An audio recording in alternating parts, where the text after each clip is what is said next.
ஆலயத்தில் நாம் நுழைகையிலே புது நினைவுகள் எழுகின்றன. அந்த நினைவுகளின் புது வருகையிலே நம் நெஞ்சங்கள் நிறைகின்றன. ஆலயத்தில் நாம் நுழைகையிலே புது நினைவுகள் எழுகின்றன.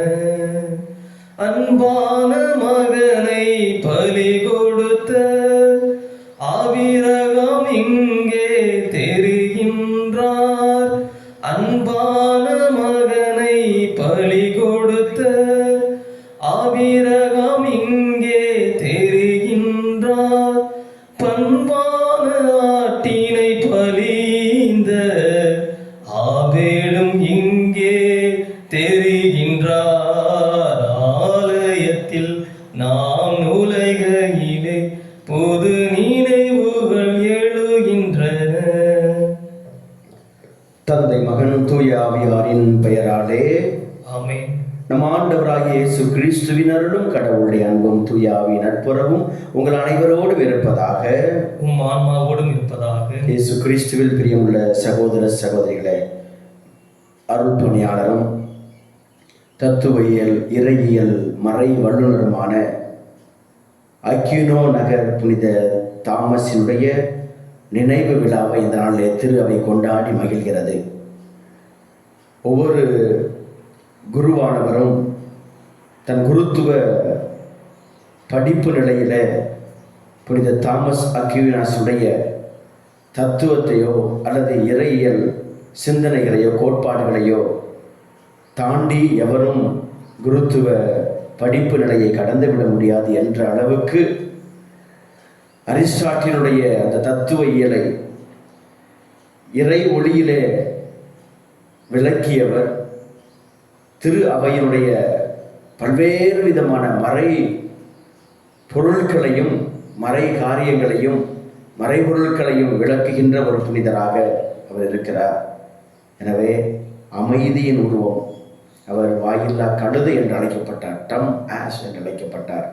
வாயில்லா கழுதை, அமைதி, சாந்தம், தாழ்ச்சியோடு வாழ்ந்த அந்த புனிதருடைய விழாவில நாமும் இத்தகைய பண்புகளை ஆண்டவரிடத்தில் கேட்போம். இந்த நாளிலே கடவுளின் ஆலயத்தை கட்டுகிறவரா நீங்கள் என்ற மைய செய்தியோடு இந்த புனித பலியிலே பங்கு பெறுவோம். தலையாக இருக்கின்ற குற்றங்கள், குறைகள், பாவங்கள், பலவீனங்களை எண்ணி மனவருந்துவோம், மன்னிப்பு கேட்போம். எல்லாம் வல்ல இறைவனிடமும் சகோதர சகோதரிகளே, உங்களிடமும் நான் பாவியனை ஏற்றுக்கொள்கிறேன். ஏனெனில் என் சிந்தனையாலும் சொல்லாலும் செயலாலும் கடமையில் தவறியதாலும் பாவங்கள் பல செய்தேன். என் பாவமே, என் பாவமே, என் பெரும் பாவமே. ஆகையால் எப்பொழுதும் கனியான புனித மரியாதையும் வானதூதர் புனிதர் அனைவரையும் சகோதர சகோதரிகளே இவர்களையும் நம் இறைவனாகிய ஆண்டவரிடம் எனக்காக வேண்டிக் கொள்ள மன்றாடுகிறேன். எல்லாம் வல்ல இறைவன் நம் மீது இரக்கம் வைத்து நம் பாவங்களை மன்னித்து நம்மை நிலை வாழ்விற்கு அழைத்து செல்வாராக. ஆமென். ஆண்டவரே இரக்கமாயிரும். ஆண்டவரே இரக்கமாயிரும். கிறிஸ்துவே இரக்கமாயிரும். கிறிஸ்துவே இரக்கமாயிரும். ஆண்டவரே இரக்கமாயிரும். ஆண்டவரே இரக்கமாயிரும். மன்றாடுவோமாக. இறைவா, புனித தாமஸ் தூய வாழ்வை நாடுவதில் ஆர்வமும் மறை போதனைகளை கற்று அறிவதில் புகழும் பெற்று விளங்கச் செய்தீரே. அவர் கற்பித்தவற்றை நாங்கள் அறிந்து கொள்ளவும் அவரது வாழ்வை பின்பற்றவும் அருள்வீராக. உமோடு தூய ஆவியாரின் ஒன்றிப்பில் இறைவனா என்றென்று வாழ்ந்து ஆட்சி செய்கின்ற அவர் வழியாக உம்மை மன்றாடுகின்றோம். ஆமென்.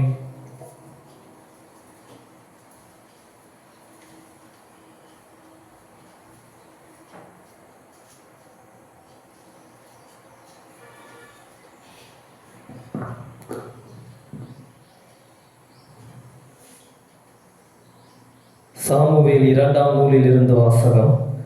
அதிகாரம் 7, இறை வசனங்கள் 4 முதல் 17 முடிய. அந்நாட்களில் ஆண்டவரின் வார்த்தை நாத்தானுக்கு அருளப்பட்டது. நீ சென்று என் ஊழியன் தாவீதிடம் ஆண்டவர் இவ்வாறாக கூறுவதாக சொல். நான் தங்குவதற்காக எனக்கு ஒரு கோவில் கட்டப் போகிறாயா? இஸ்ரேல் மக்களை எகிப்திலிருந்து நான் அழைத்து வந்தது முதல் இந்நாள் வரை நான் ஒரு நிலையான இல்லத்தில் தங்கவில்லை. மாறாக ஒரு நடமாடும் கூடாரமே எனக்கு தங்குமிடமாயிருந்தது. இஸ்ரேல் அனைவரும் சென்ற இடமெல்லாம் நானும் உடன் சென்றேன். அப்பொழுது என் மக்கள் இஸ்ரேலை பேணும்படி குலத்தலைவர்களுக்கு கட்டளையிட்டிருந்தேன். அவர்களுள் எவரிடமாவது எனக்காக கேதுரு மரங்களால் ஒரு கோவில் கட்டாதது ஏன் என்று ஒரு வார்த்தை சொல்லியிருப்பேனா? எனது ஊழியன் தாவீதிடம் படைகளின் ஆண்டவர் இவ்வாறு கூறுவதாக சொல்: என் மக்கள் இஸ்ரேலின் தலைவனாக விளங்க புல்வெளியில் ஆடு மேய்த்து கொண்டிருந்த உன்னை நான் அழைத்தேன். நீ சென்ற இடமெல்லாம் நான் உன்னோடு இருந்தேன். உன் கண்முன் உன் எதிரிகள் அனைவரையும் அழித்தேன். மேலும் உலகில் வாழும் பெரும் மனிதர் போல் நீ புகழுறச் செய்வேன். எனது மக்களாகிய இஸ்ரேலுக்கு ஒரு இடத்தை அளிப்பேன். அவர்கள் அந்த இடத்திலேயே நிலைத்து வாழச் செய்வேன். என் மக்களாகிய இஸ்ரேல் மீது நீதி தலைவர்களை ஏற்படுத்திய நாட்களாகிய தொடக்க காலத்தில் தீயவர்களால் அவர்கள் ஒடுக்கப்பட்டது போல இனியும் அவர்கள் அலைக்கழிக்கப்பட மாட்டார்கள். அனைவரின் தொல்லைகளினின்றும் உனக்கு ஓய்வு அளிப்பேன். மேலும் ஆண்டவர் தாமே உன் வீட்டை கட்டப்போவதாக அவர் உனக்கு அறிவிக்கிறார். உன் வாழ்நாட்கள் நிறைவு பெற்று நீ உன் மூதாதையரோடு துயில் கொள்ளும் போது உனக்கு பிறக்கும் உன் வழி தோன்றலை உனக்கு பின் நான் உயர்த்தி அவனது அரசை நான் நிலைநாட்டுவேன். எனது பெயருக்காக கோவில் கட்ட இருப்பவன் அவனே. அவனது அரசை நான் என்றும் நிலைநிறுத்துவேன். நான் அவனுக்கு தந்தையாக இருப்பேன். அவன் எனக்கு மகனாக இருப்பான். அவன் தவறு செய்யும் போது மனித இயல்புக்கேற்ப அடித்து மனிதருக்கே உரிய துன்பங்களை தருவேன். உன் முன்பாக நான் சவுலை விளக்கியது போல என் பேரன்பினின்று அவனை விளக்க மாட்டேன். என் முன்பாக உனது குடும்பமும் உனது அரசும் என்றும் உறுதியாயிருக்கும். உனது அரியணை என்றுமே நிலைத்திருக்கும். மேற்கூறிய வெளிப்பாட்டின் வார்த்தைகள் அனைத்தையும் நாத்தான் தாவீதுக்கு எடுத்துரைத்தார். ஆண்டவரின் அருள்வாக்கு. இறைவா உமக்கு நன்றி. திருப்பாடல் 89 பல்லவி. எனது பேரன்பு என்றும் நிலைக்கச் செய்வேன். எனது பேரன்பு என்றும் நிலைக்கச் செய்வேன். நான் தேர்ந்து கொண்டவனோடு உடன்படிக்கை செய்து கொண்டேன். என் ஊழியன் தாவீதுக்கு ஆணையிட்டு நான் கூறியது: உன் வழிமரபை என்றென்றும் நிலைக்கச் செய்வேன்.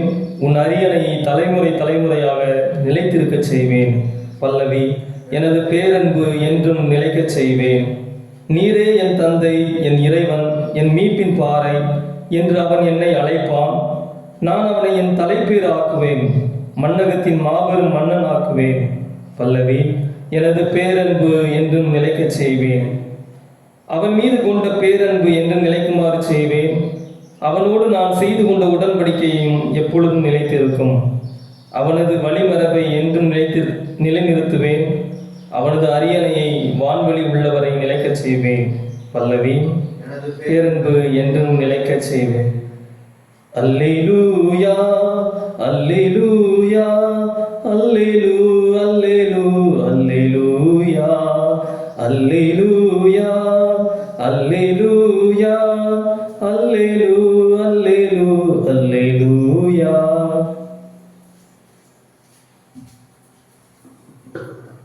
கடவுளின் வார்த்தையே விதை, அதை விதைப்பவர் கிறிஸ்துவே. அவரை கண்டடைந்தவரோ என்றும் நிலைத்திருப்பார்.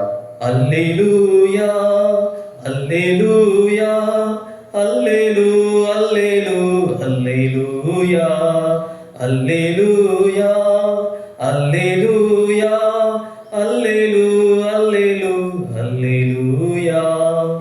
ஆண்டவர் உங்களோடு இருப்பாராக. உம் ஆன்மாவோடும் இருப்பாராக. மார்க் எழுதிய நற்செய்தியிலிருந்து வாசகம். ஆண்டவரே மாட்சி உமக்கே. மார்க் நற்செய்தி அதிகாரம் 4 வாழ்வுதரும் இறைவார்த்தைகள் 1 தொடக்கம் 20 முடிய. அக்காலத்தில் இயேசு மீண்டும் கடலோரத்தில் கற்பிக்க தொடங்கினார்.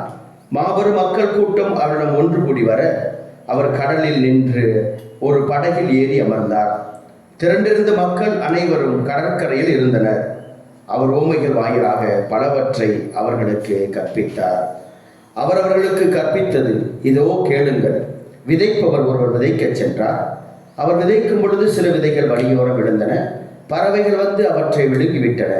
வேறு சில விதைகள் மிகுதியாக மண்ணில்லா பாறை பகுதியில் விழுந்தன.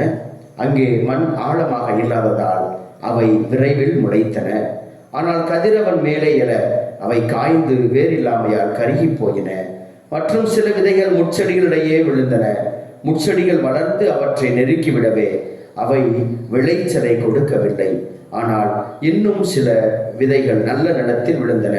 அவை முளைத்து வளர்ந்து சில 30 மடங்காகவும் சில 60 மடங்காகவும் சில 100 மடங்காகவும் விளைச்சலை கொடுத்தன.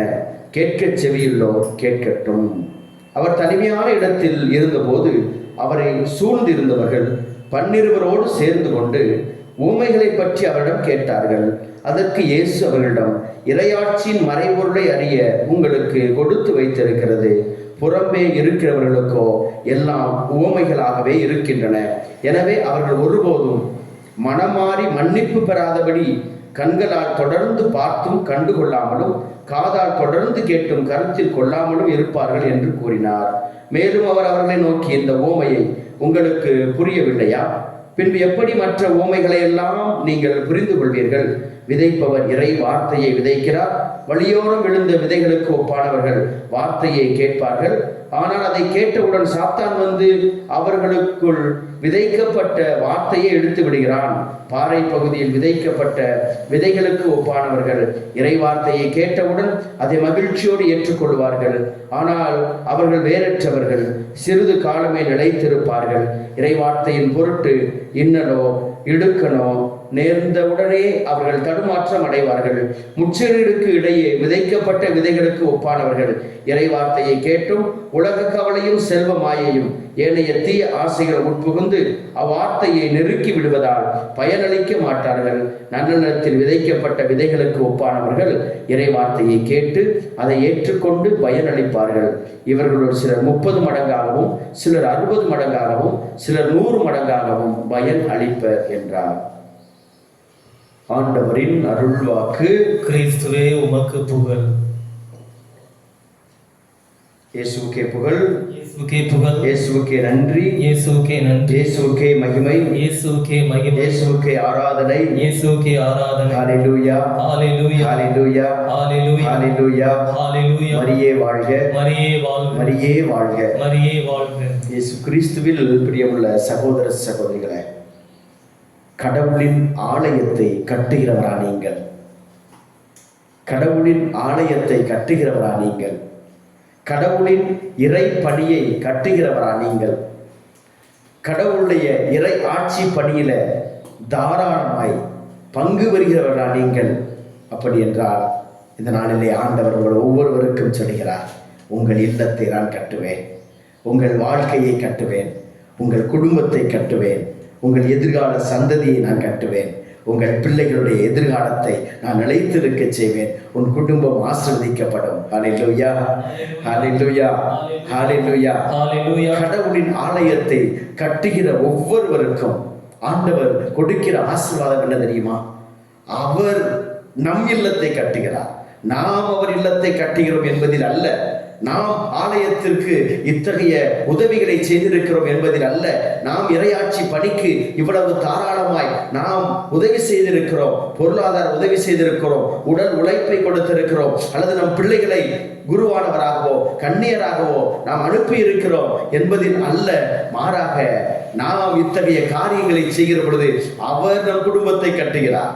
நாம் கடவுளின் இறையாட்சி பணியிலே நாம் பங்கு பெறுகிற பொழுது நம் உடல் உழைப்பாலும் நம் உடனிருப்பாலும் நமது பொருளாதாரத்தினாலும் அல்லது நமது செல்வத்தினாலும் நமது பிள்ளைகளினாலும் நாம் கடவுளின் பணியை கட்டுகிற பொழுது உங்கள் குடும்பம் கட்டப்படுகிறது.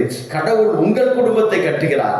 நீங்கள் கடவுளின் குடும்பத்தை, கடவுளினுடைய ஆலயத்தை, கடவுளின் பணியை நீங்கள் கட்டுகிற பொழுதெல்லாம் அவர் உங்களை கட்டி எழுப்பிக் கொண்டே இருக்கிறார். அன்புக்குரியவர்களே, நாம் நமது வாழ்க்கையில வசதிகள் வாய்ப்புகள் வருகின்ற பொழுது அல்லது நல்லது நாம் நமது வாழ்க்கையிலே கிடைத்த பிறகு அல்லது ஆசீர்வாதங்கள் நமது வாழ்க்கையிலே கிடைத்த பிறகு நாம் ஒரு நிலைக்கு நாம் மேலே வந்த பொழுது நாம் கடவுளை மறந்து விடுகிறோம், பக்கத்தில் இருப்பவரை மறந்து விடுகிறோம், நாம் நமது வாழ்ந்த சூழ்நிலை, நமது அடித்தளம் என்ன, நாம் எப்படிப்பட்ட நிலையில் இருந்தோம் என்று எப்படி இருக்கிறோம் என்பதை மறந்து விடுகிறோம். ஆனால் தாவீது நாம் எல்லோருக்கும் மாற்றாக இருக்கிறார். தாவீது ஆடு மேய்த்து கொண்டிருந்த சிறுவனை ஆண்டவர் அபிஷேகம் செய்து இஸ்ராயேல் மக்களுடைய அரசராக்கினார். அவர் போகின்ற இடங்களில் எல்லாம் வெற்றியை கொடுத்தார். அவர் வாழ்ந்த பொழுது யூதா இஸ்ராயேல் என்று பிரிந்து அல்ல, மாறாக எல்லாவற்றையும் ஒன்றிணைத்து எருசலேமிலே அவர் தனது தலைமையிடத்தை அமைத்தார். அவர் வாழ்ந்த பொழுது, அவர் ஆட்சி செய்த பொழுது நாடெங்கும் அமைதி நிலவியது, சமாதானம் நிலவியது. போர்களோ வன்முறைகளோ எல்லாம் முடிந்து அமைதியான சூழ்நிலையை ஆண்டவர் நிலவச் செய்தார். அவர் கடவுள் தனக்கு எல்லாவற்றையும் கொடுத்திருக்கிறாரே, கடவுள் எத்தனை ஆசீர்வாதங்களை கொடுத்திருக்கிறாரே என்று அவர் கடவுளை மறக்கவில்லை. மாறாக அவர் எண்ணம் கடவுள் மீது போகிறது. 2 சாமுவேல் 7வது அதிகாரம் 2வது வசனத்துல தாவீதுடைய உள்ளத்தை பாருங்கள். கடவுள் அவரை உயர்த்திய பிறகு அவர் கடவுளை மறந்து விடவில்லை. அவர் வாழலாக சென்ற பொழுது அவர் அரசர்களுடைய வல்லமை மிக்க பேரரசராய் அவர் மாறிய பொழுது அவர் கடவுளை மறக்கவில்லை. ஆனால் தாவீது பாருங்கள், அவருடைய வார்த்தையை நாம் இப்பொழுது கேட்போம்.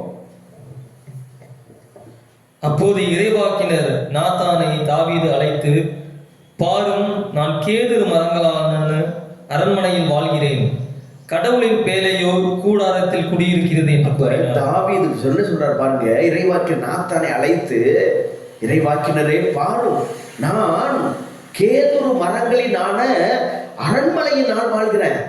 நான் கேதுரு மரங்களான இத்தகைய பளபளப்பான உயர்ந்த அரண்மனையில நான் வாழ்றேன். ஆனால் கடவுளின் பேலையோ கூடாரத்தில் இருக்குது. நான் அரண்மனையில் இருக்கிற கடவுளுடைய பேலை கூடாரத்தில் இருக்குது. அப்ப தான் உயர்த்தப்பட்ட பொழுது, தான் எல்லா விதமான ஆசீர்வாதங்களால் நிறைந்த பொழுது அவர் அந்த வாழ்வை நினைத்து பெருமை கொள்ளவில்லை.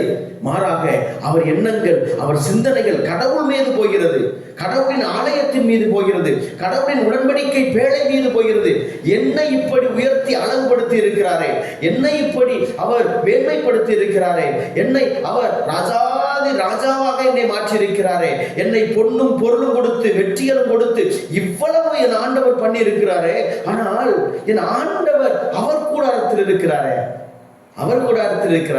நான் மட்டும் உயர்ந்தால் போதும், என் குடும்பம் மட்டும் நல்லா இருந்தா போதும், என் பிள்ளைங்க மட்டும் நல்லா இருந்தா போதும் என்று வாழ்கின்ற இந்த உலகத்துல தாவீது நான் நல்லா இருக்கிறேன் என்பது அல்ல, என் ஆண்டவரின் பேழை கூடாரத்தில் இருக்குது.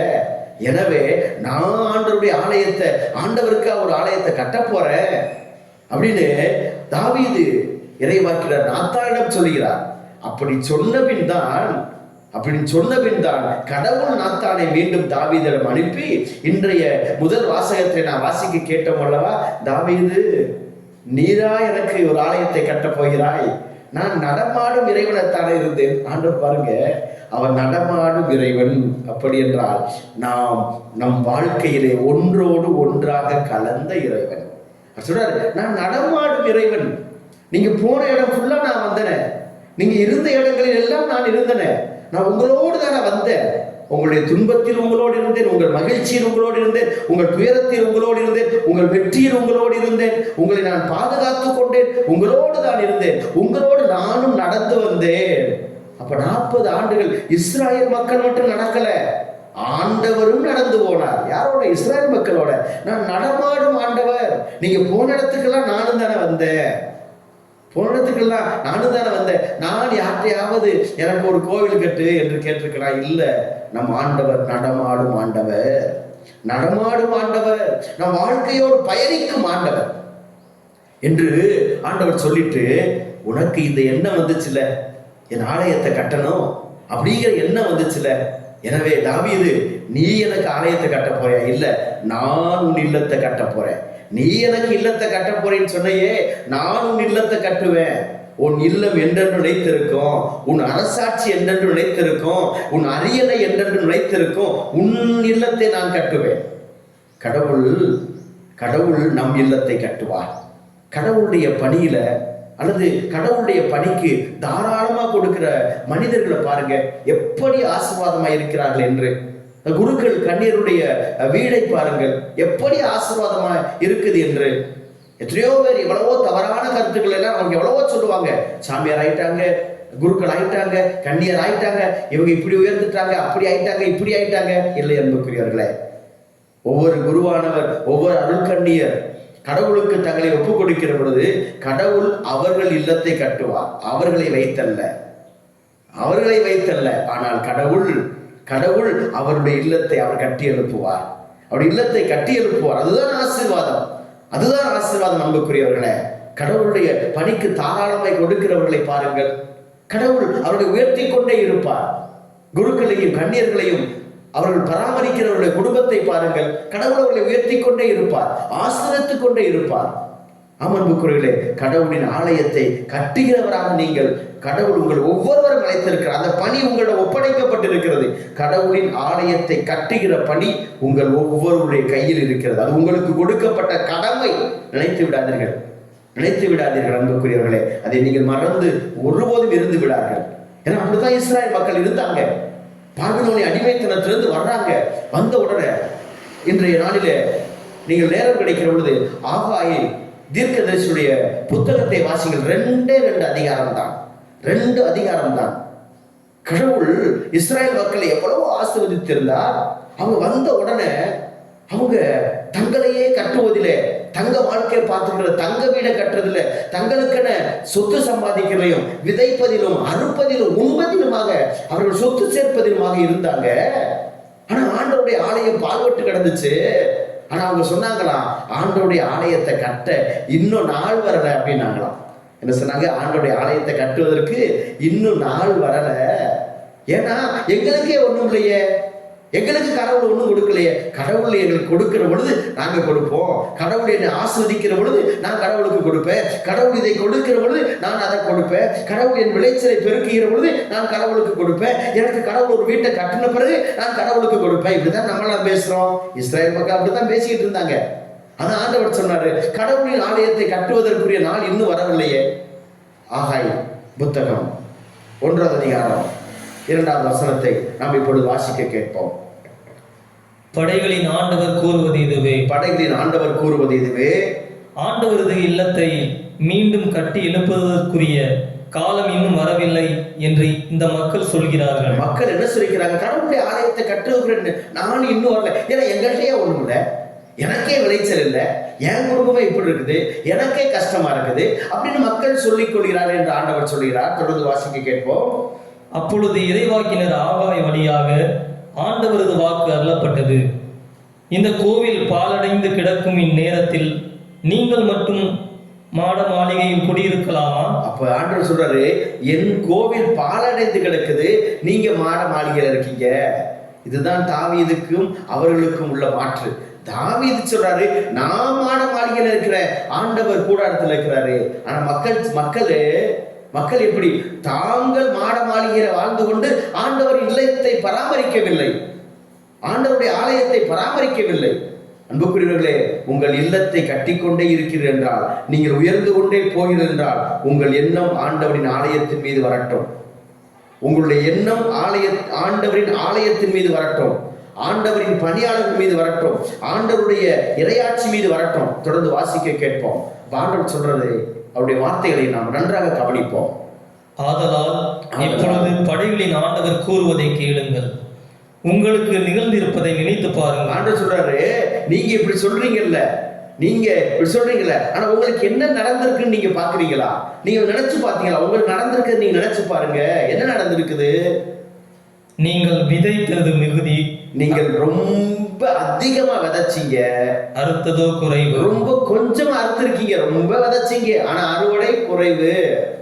நீங்கள் உண்ணுகிறீர்கள், நீங்க சாப்பிடுறீங்க, ஆனால் உங்கள் வயிறு நிரம்பல. தொடர்ந்து வாசிப்போம்.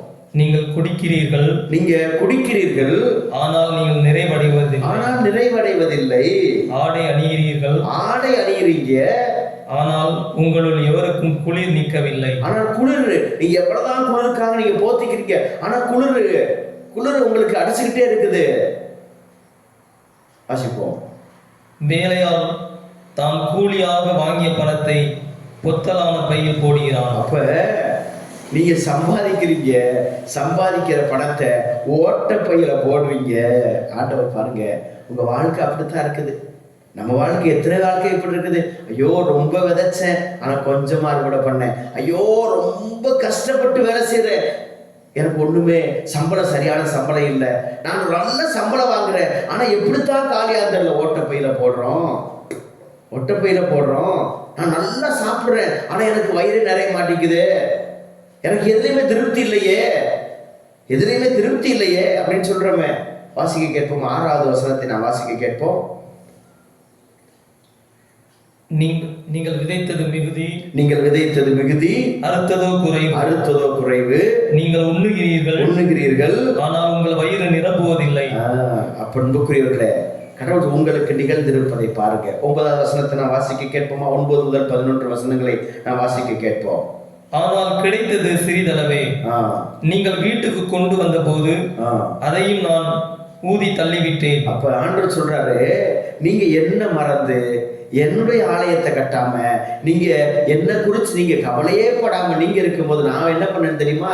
நீங்க கொஞ்சம், ஏற்கனவே கொஞ்சம் தான் கிடைச்சிச்சு, அதை வீட்டுக்கு கொண்டு வரும்போது நான் அது கூட இல்லாம நான் ஆக்கினேன். வாசிக்க கேட்போம். ஏனெனில் எனது இல்லம் பாலடைந்து கிடக்கின்ற போது நீங்கள் ஒவ்வொருவரும் உங்கள் வீட்டை கட்டுவதிலேயே கருத்தாயிருக்கிறீர்கள்.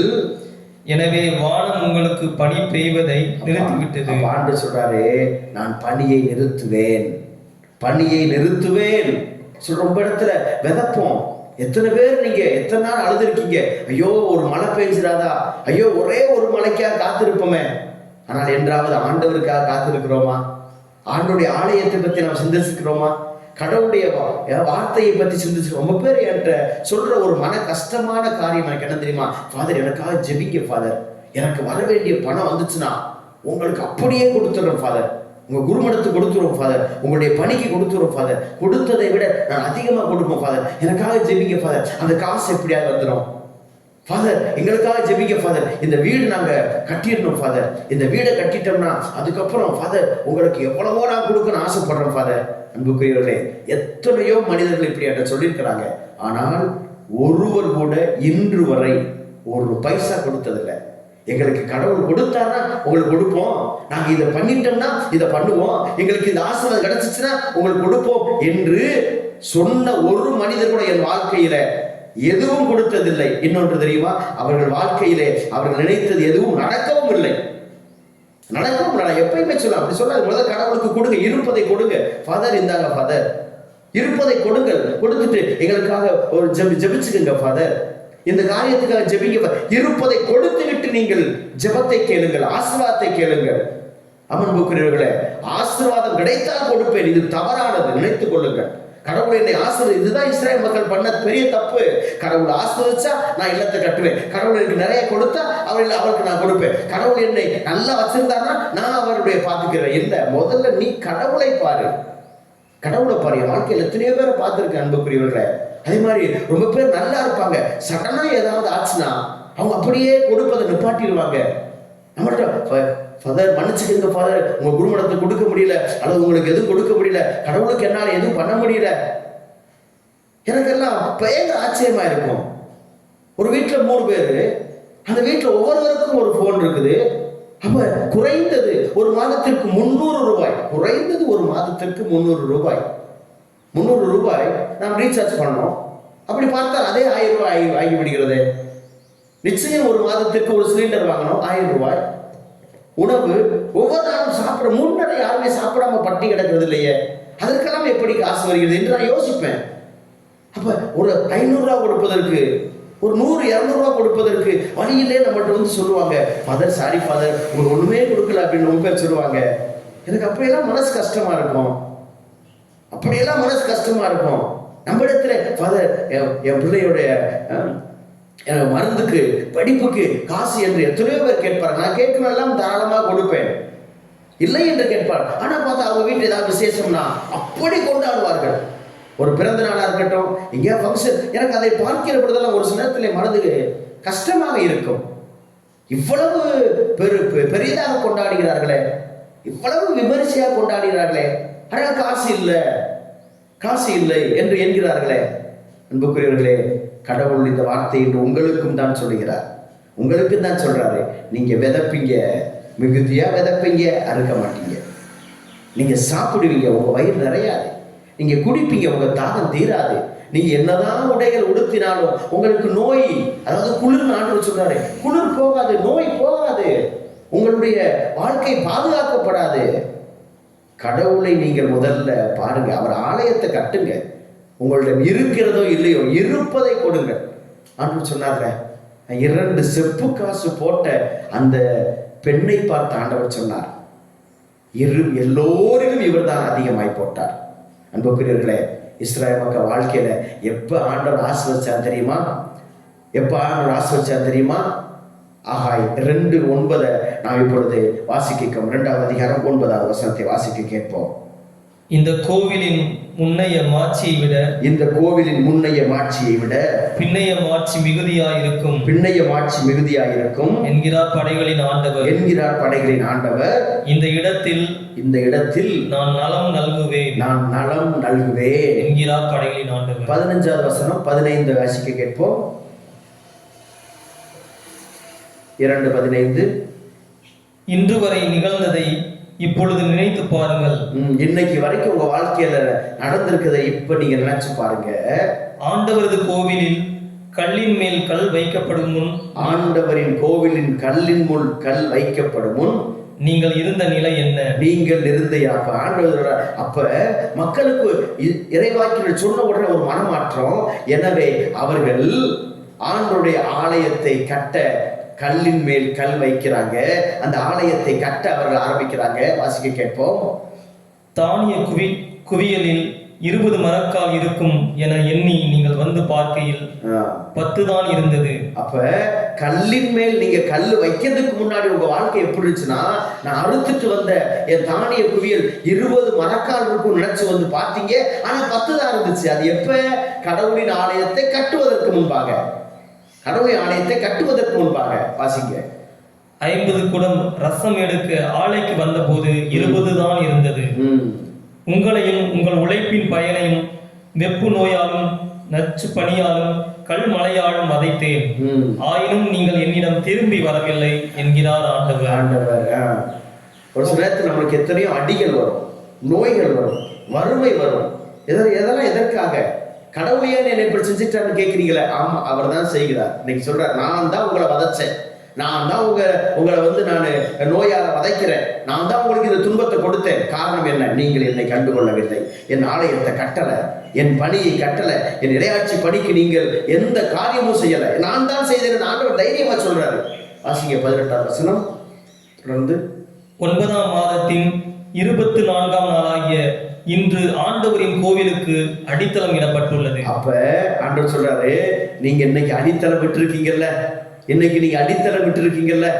சொல்லிட்டு ஆண்டவர் சொல்ற வார்த்தையை கேளுங்க. இனிமேல் நிகழப்போவது என்ன என்பதை கவனமாய் பாருங்கள். இனிமேல் நிகழப்போவதை பாருங்க. இன்னைக்கு நீங்க மனம் மாறி மனம் திரும்பி அடித்தளம் விட்டீங்கல்ல, கடவுளின் வார்த்தை, கடவுளுடைய என்னுடைய ஆலயத்துக்கு அடித்தளம் விட்டுட்டீங்க. இனிமே உங்க வாழ்க்கையில நடக்க போறத நீங்க கேளுங்க, நீங்க பாருங்க. இப்பதான் ஆண்டவர், நம்ம எல்லோரும் ஒரு வசனத்தை எல்லாம் சொல்லுவாங்க மிக சிறப்பாக. இந்த பிரிவினை சகோதரர் பாஸ்டர்ஸ் அடிக்கடி சொல்ற வார்த்தை, இன்று முதல் உங்களை ஆசீர்வதிப்பேன். ஆனால் அவர் எப்ப ஆசீர்வதிப்பார், எப்படி ஆசீர்வதிப்பார் சொல்ல மாட்டாங்க. இந்த வார்த்தைக்கு முன்னாடி ஆண்டவர் சொல்ற காரியங்கள்லாம், இது எப்ப கடவுள் ஆசீர்வதிப்பாரு, நீ என்னைக்கு கடவுளின் ஆலயத்தை நீ கட்ட அடித்தள விட்டாயோ அப்ப சொல்றாரு ஆண்டவர். வாசிக்க கேட்போம். விதை இனியும் களஞ்சியத்திலே இருந்து விடுமோ? திராட்சை கொடியும் அத்தியும் மாதுளையும் ஒலிவ மரமும் இனியும் பயன் தராமல் போகுமோ? இன்று முதல் உங்களுக்கு நான் ஆசி வழங்குவேன். அப்ப ஆண்டவர் சொல்றாரு, என்னுடைய ஆலயத்தை நீங்கள் அடித்தளம் விட்டுட்டீங்கல்ல, இனிமே உங்க வாழ்க்கையில எல்லாமே ஆசீர்வாதம். இன்று முதல் நான் உங்களை ஆசீர்வதிப்பேன். ஹல்லேலூயா, ஹல்லேலூயா, ஹல்லேலூயா, ஹல்லேலூயா, ஹல்லேலூயா, ஹல்லேலூயா. அன்புக்குரியவர்களே, அப்பதான் இந்த இறைவார்த்தை கொடுக்கப்படுது. நீ எப்பொழுது ஆண்டவரின் ஆலயத்தை கட்டுகிறாயோ, நீ எப்பொழுது கடவுளின் பணிக்கு உன்னையே தாராளமாய் 2 கொரிந்தியர் 9:7 வாசிக்கிறோம். முகமலர்ச்சியோடு கொடுக்கிறவரே ஆண்டவருக்கு பிரியமானவர். முகமலர்ச்சியோடு, கஷ்டத்தோடு, முகவாட்டத்தோடு கடவுளுக்கு கொடுக்காதீங்க. தாராளமாக முகமலர்ச்சியோடு, அன்போடு, மகிழ்ச்சியோடு கடவுளுக்கு கொடுங்க. கடவுளுக்கு கொடுப்பதில் கணக்கு பார்க்காதீங்க. காணிக்கப்படும்போது நம்ம பர்ஸை திறந்தா நம்ம எப்படி மனசு போகும்? இருப்பதிலே எது சின்ன காசு? நம்ம பர்ஸில் கண்டிப்பா 500 ரூபா இருக்கும், 200 ரூபா இருக்கும், 100 ரூபா இருக்கும், 50 ரூபா இருக்கும், 20 ரூபா இருக்கும், 10 ரூபா இருக்கும். நம்ம மனசு எங்க போகும்? உடனே 10 ரூபாய்க்கு தான் போகும். அதுலேயும் அன்புக்குரியவர்களே, எவ்வளவு வேதனையாக இருக்கும் என்று தெரியுமா? இந்த காணிக்கை பெட்டியில அந்த காணிக்கை போட்ட காசை எண்ணுகிற பொழுதெல்லாம் பயன்படாத காசு, கிழிஞ்ச 10 ரூபா, கசக்கிப்பட்டது, அது கடையில கொடுத்தா வாங்க மாட்டாங்க என்கிற அந்த காசு தான் அதிகமாக உண்டியல்ல ஒழுகுது. காயினின் காணிக்கையாய் உங்கள் காணிக்கை மாறுது. மறந்துடாதீங்க. ஏதோ ஐயோ கோயிலுக்கு போனேன் 10 ரூபா போட்டேன், நீங்கள் போடுகிற 10 ரூபாயை நினைச்சு எடுத்து பாருங்க. தயவு செய்து கொஞ்சம் எடுத்து பாருங்க. எத்தனையோ ஆலயங்களை நான் பார்த்திருக்கிறேன். அந்த காணிக்கை விழுந்த அந்த காணிக்கை காசுகளை எண்ணுகின்ற பொழுது மனசு அப்படி வலிக்கும். அந்த காசை பயன்படுத்த முடியாது. அந்த காசை கொடுத்த யாரும் வாங்க மாட்டாங்க. பேங்க்ல நாங்க போய் நின்று மாத்தணும். கிழிஞ்சிருக்கும், கசக்கி இருக்கும், என்னென்னமோ பட்டிருக்கும். எவ்வளவு மோசமான காசை போடணுமோ அந்த காசை கேட்டா கடவுளுக்கு நான் காணிக்கை செலுத்திட்டேன். அந்த காணிக்கை காயினின் காணிக்கை. ஆபேல் சிறந்ததை கொடுத்தார். உங்க பர்ஸை எடுக்கிறீங்களா? சிறந்ததை கொடுங்க. ஆண்டவர் சொன்னார் 10ல் 1 எனக்குரியது. கத்தோலிக்க திருவை இதை ரொம்ப பெருசுபடுத்துறது இல்லை. ஆனால் கடவுள் உங்கள்கிட்ட கேட்கிறார், 10ல் 1 உங்களின் வருவாயில் 10ல் 1 கடவுளுக்குரியது. நீங்க கடவுளை திருட நினைக்கிறீங்க. எனவே வானம் அடைக்கப்படும், உங்கள் தொழில் அடைக்கப்படும், உங்கள் குடும்பம் முன்னேற அது தடைபடும். கடவுள் ஆண்டவர் சொல்றார், என்ன நீங்கள் சோதித்து பாருங்க, எனக்கு கொண்டு வருவது என் ஆலயத்திற்கு கொடுப்பதை நீ கொடுத்து பாரு. அப்ப என்ன கொடுத்துட்டு நீ சோதி. நான் வானத்தின் பல கனிகளை திறந்து உன்னை ஆசீர்வதிக்கிறேனா இல்லையா என்று பார் என்று சொல்லுவார். அன்புக்குரியவர்களே, எனவேதான் மத்தேயு நற்செய்தி 6:33 நம்ம வாசிக்கிறோம். முதலாக கடவுளின் அரசை தேடுங்கள், எல்லாவற்றுக்கும் மேலாக இறையாட்சியை தேடுங்கள், அப்பொழுது உங்களுக்கு எல்லாம் சேர்த்து கொடுக்கப்படும். லூக்கா நற்செய்தி 6:38 திருவசனத்தில் வாசிக்கிறோம், கொடுங்கள் உங்களுக்கு கொடுக்கப்படும். கொடு, அப்பொழுதுதான் கொடுக்கப்படும். தமிழ்ல ஒரு பழமொழி சொல்லுவோம், இறைக்கிற கிணறு தான் ஊறும். இறைக்கத்தான் கிணறு ஊறும். இறைக்கலைன்னா அந்த தண்ணீர் அப்படியே ஊறாமல் நாற்றம் அடித்து விடும். கொடுக்கத்தான் நமக்கு கொடுக்கப்படும். கொடுங்கள் உங்களுக்கு கொடுக்கப்படும். அன்புக்குரியவர்களே, நாம் கொடுக்கிற பொழுது நமக்கு கொடுக்கப்படும். கடவுளுக்காக, கடவுளின் இறையாட்சி பணிக்காக, கடவுளின் ஆலயத்திற்காக நாம் கொடுத்தோம் என்றால் அவர் நமக்கு கொடுப்பார். நம்ம சிறுசா கொடுத்தோம்னா அவர் பெருசா கொடுப்பாரு. ஆனால் நாம் பெரியதாய் கொடுக்கிற பொழுது இன்னும் அவர் நமக்கு பெரியதாய் செய்வார். மறந்துடாதீங்க. ஏன் கடவுளுக்கு கொடுத்தாத்தான், கடவுளுக்கு செஞ்சாத்தான் செய்வாரா? அப்படித்தான் அன்புக்குரியவர்களே, என்று கடவுள் அதைத்தான் சொல்லுகிறார். ஆமா, கொடுத்து பாருங்கள், அப்ப கிடைக்கிற ஆசீர்வாதத்தை பாருங்க. நீங்க ஏதோ கொஞ்சம் கடவுள் கொடுத்துட்டே நீங்க பெருமைப்படுறீங்கல்ல. ஆண்டு சொல்றாரு, உனக்கு தெரியாமலேயே நான் உன்னை கட்டிக்கிட்டு இருக்கிறேன், உன் வீட்டை கட்டிக்கிட்டு இருக்கிறேன், உன் தொழிலை நான் கட்டிக்கிட்டு இருக்கிறேன், உன் பிள்ளைகளை நான் கட்டி கொண்டு இருக்கிறேன், உன்னுடைய வாழ்க்கையை நான் கட்டி எழுப்பி கொண்டு இருக்கிறேன், உன்னுடைய எதிர்காலத்தை நான் கட்டி எழுப்பி கொண்டு இருக்கிறேன். கடவுளின் ஆலயத்தை கட்டுவோம், கடவுளின் இறை பணியை கட்டுவோம், கடவுளுடைய இறை ஆட்சியை நாம் கட்டுவோம். இறை ஆட்சிக்கு நம்மையும் நமது குடும்பத்தையும் நமது பொருளாலும் நமது உடனிருப்பாலும் நமது செல்வத்தினாலும் கடவுளை போற்றுவோம். உன் செல்வத்தை கொண்டு கடவுளை போற்று. இதோ ஆண்டவர் உனக்கு கொடுக்கிற பொழுது நீர் அவரை மறந்து விடாதே என்று இறைவார்த்தையை ஆண்டவர் சொல்கிறோம். When God raises you financially, raise your standard of giving, not your standard of living. கடவுள் உங்களை பொருளாதாரத்தில் உயர்த்திற பொழுது உங்க வாழ்க்கை தரத்தை நீங்க மாத்திக்கிறாதீங்க, உங்க வாழ்க்கை தரத்தை மாற்றாதீங்க. மாறாக உங்கள் கொடுக்கிற பண்பை இன்னும் அதிகமாய் கடவுள் 1000 ரூபாய் கிடைச்ச இடத்துல இப்ப கடவுள் என்னை 10,000 ரூபாய் பார்க்க வச்சிருக்காரு அப்படின்னு நீங்க மகிழ்ந்தீங்கன்னா, அப்ப அதற்கேற்ப 10,000 ரூபாய்க்குரிய வாழ்க்கையை வாழாதீங்க. மாறாக நீங்கள் கொடுத்ததுக்கு ஏற்ப அதிகமா கடவுளுக்கு கொடுத்திருக்கிறாரு, நான் இன்னும் கடவுளுக்கு கொடுப்பேன் அப்படிங்கிற அந்த மனநிலைக்கு வாங்க. when God raise you financially, don't raise your standard of living, but rather raise your standard of giving. கடவுளுக்கு கொடுப்போம், கடவுளின் இல்லத்தை கட்டுவோம், கடவுளின் இறையாட்சி பணியை கட்டுவோம். அப்பொழுது நம் குடும்பங்கள் கட்டப்படும், நமது தொழில் கட்டப்படும், நமது எதிர்காலம் கட்டப்படும், நமது பிள்ளைகள் வாழ்க்கை கட்டப்படும், நமது வீடு என்றென்றும் கடவுளின் திரு முன்னிலையிலே ஆஸ்வதிக்கப்பட்டதாய், மகிழ்ச்சி மிக்கதாய், சமாதானம் உள்ளதாய், இறை ஆசீர்மிக்கதாய் இருக்கும். ஆமென்.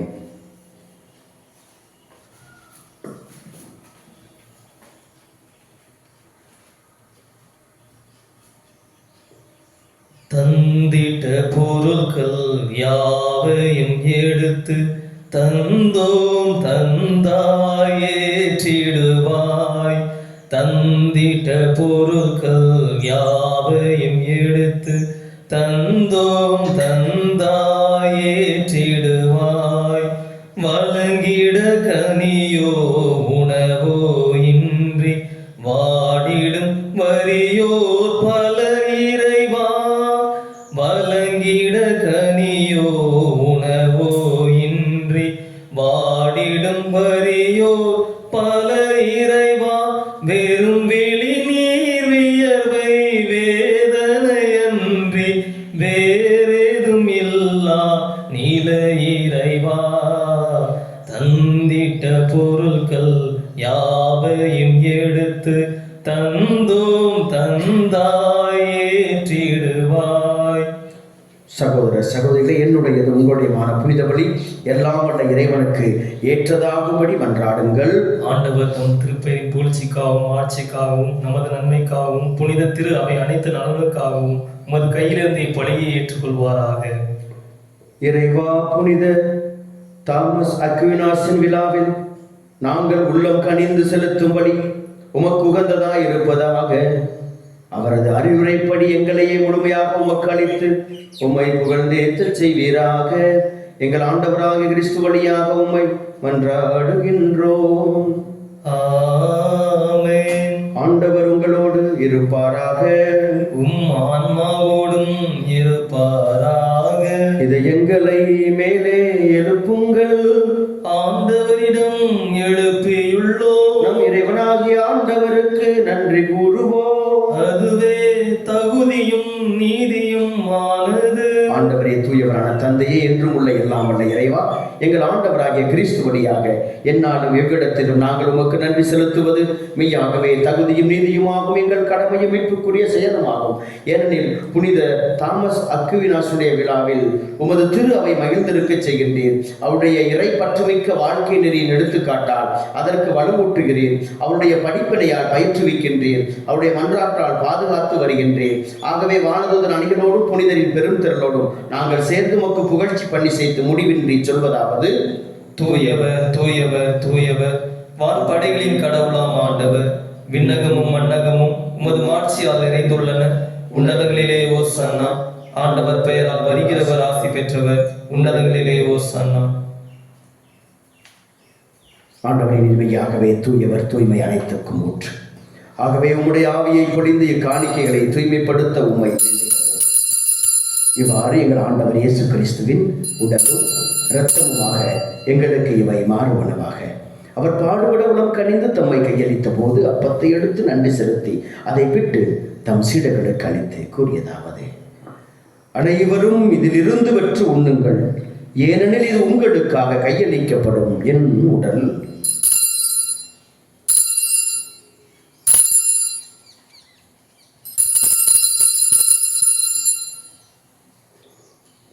அவ்வண்ணமே இரவு விருந்தை அருந்திய பின் கிண்ணத்தையும் எடுத்து மீண்டும் உமக்கு நன்றி கூறி தம் சீடர்களுக்கு அளித்து அவர் கூறியதாவது: அனைவரும் இதிலிருந்து பெற்று பருகுங்கள், ஏனெனில் இது புதிய நிலையான உடன்படிக்கைக்கு உரிய என் இரத்தத்தின் கிண்ணம். இது பாவ மன்னிப்புக்கென்று உங்களுக்காகவும் பலருக்காகவும் சிந்தப்படும். இதை என் நினைவாக செய்யுங்கள்.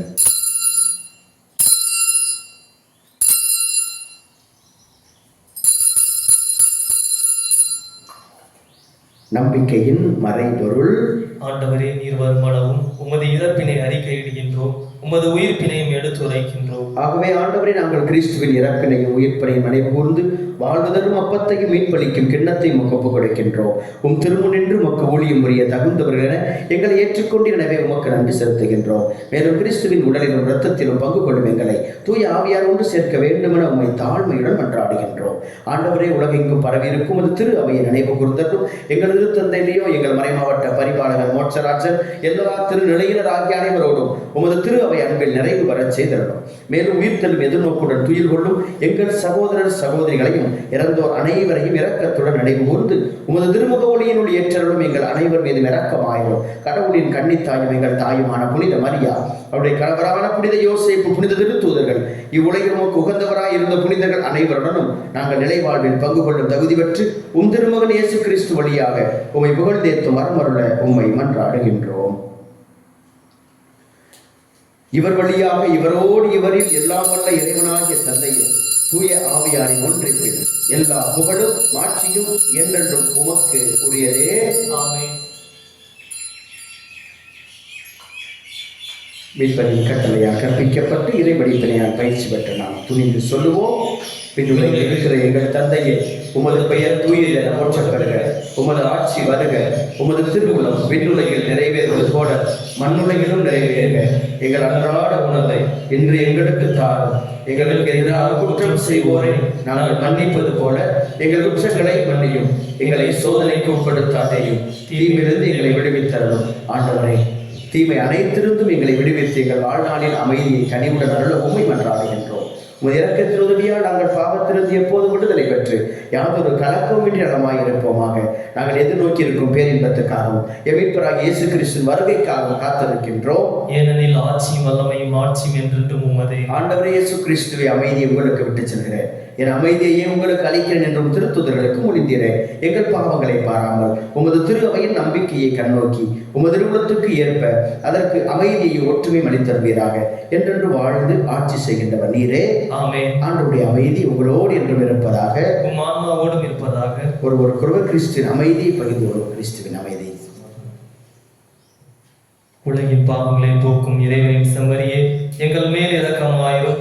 உலகின் பாவங்களை போக்கும் இறைவனின் செம்மறியே, எங்கள் மேல் இரக்கமாயிரும். உலகின் பாவங்களை போக்கும் இறைவனின் செம்மறியே, எங்களுக்கு அமைதியை அளித்தருளும்.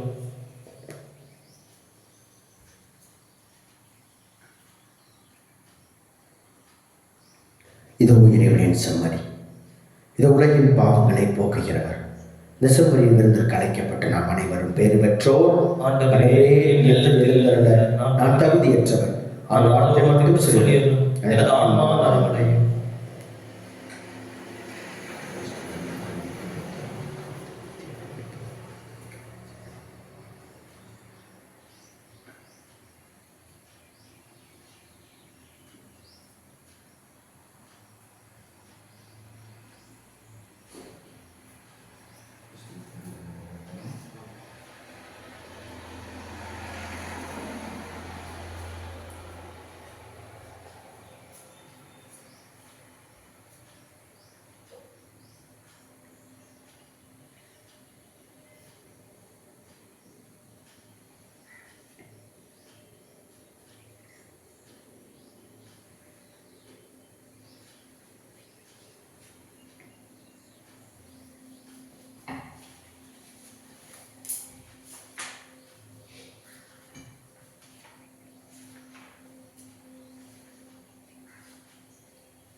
நன்றி கூறி மன்றாடுவோமாக. ஆண்டவரே, உயிருள்ள அப்பம் ஆகிய கிறிஸ்துவினால் ஊட்டம் அளித்தவர்களுக்கு ஆசிரியராகிய அதே கிறிஸ்துவினால் முழுமையாக கற்றுத்தருவீராக. அதனால் புனித தாமஸ் அக்வினாஸின் விழாவில் அவர்கள் உமது உண்மையை அறிந்து அதை அன்பில் செயல்படுத்துவார்களாக. எங்கள் ஆண்டவராகிய கிறிஸ்து வழியாக உண்மை மன்றாடுகின்றோம். ஆமென். ஆண்டவர் உங்களோடு இருப்பாராக. உம் ஆன்மாவோடும் இருப்பதாக. எல்லாம் வல்ல இறைவன் தந்தை, மகன், தூய ஆவியானவர் ஒவ்வொருவரையும் ஆசீர்வதித்து வழிநடத்துவாராக. ஆமென். இறைவனுடைய அன்பிலும் அன்னையினுடைய ஆசீர்வாதத்திலும் ஆண்டவருடைய ஆலயத்தை கட்டுவோம், அவர் நம் இல்லத்தை கட்டுவார் என்ற நம்பிக்கையில சென்று வாழுங்கள். திருப்பலி நம் வாழ்வில் தொடரட்டும். இறைவனுக்கு நன்றி.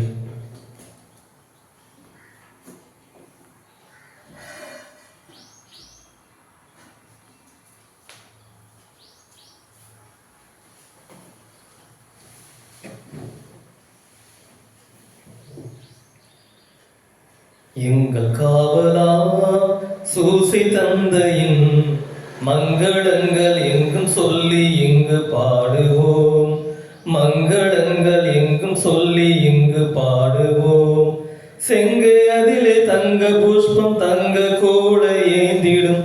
செங்கே அதிலே தங்க புஷ்பம் தங்க கோலை ஏந்திடும்.